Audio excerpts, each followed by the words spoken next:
Hey everyone, welcome back to the Movie Buddy. I'm your host Josh Blumenkrantz. Today I am reviewing ANIMA.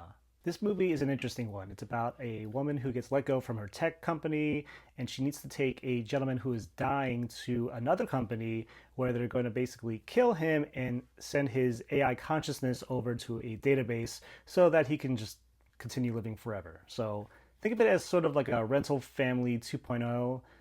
Not as good as Rental Family, but still very, very fascinating premise. Directed by Brian Tetsuro Ives, and this is his directorial debut at the South by Southwest Film Festival. And I really like what he did here. He kind of focuses the camera very close up on these characters' faces. Just the overall tech aspect of it is really, really interesting. What would you do, if you were on the verge of death? Would you submit yourself to be in this AI consciousness forever, or would you just kind of think it's not going to work? These are questions that you kind of ask yourself throughout the movie. Sydney Chandler plays Beck, the main character, and she is amazing. You might know her from the Alien series, and she is this stunning in this performance. She's very emotional, very raw.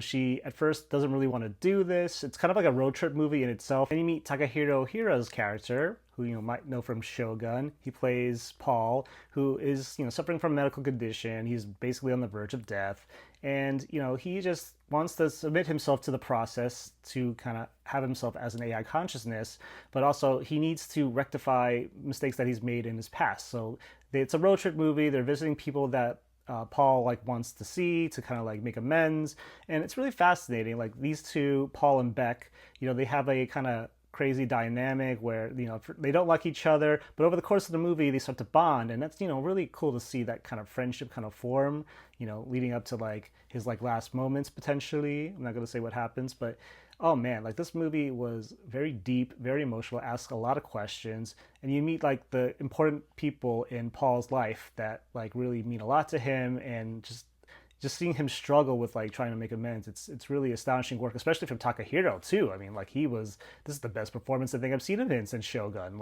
He's truly one of our best actors working right now in this field. It's really cool. The issue that I really have with the movie is just I wish we had more time with the other characters in Paul's life. I know it's very short and they basically have to do this within 24 hours. They're on a road trip, but I don't know. I just kind of wanted more, maybe more scenes. I could have watched this movie a little bit longer, honestly. I felt like it was kind of short, but I mean, the main focus though is between Beck and Paul and their kind of relationship in this whole process. And I felt the connection. I felt just the struggle that both of these characters had to face. And yeah, I really enjoyed this movie. I would say if you're at South by, go see it right now as soon as you can. It's a really good one.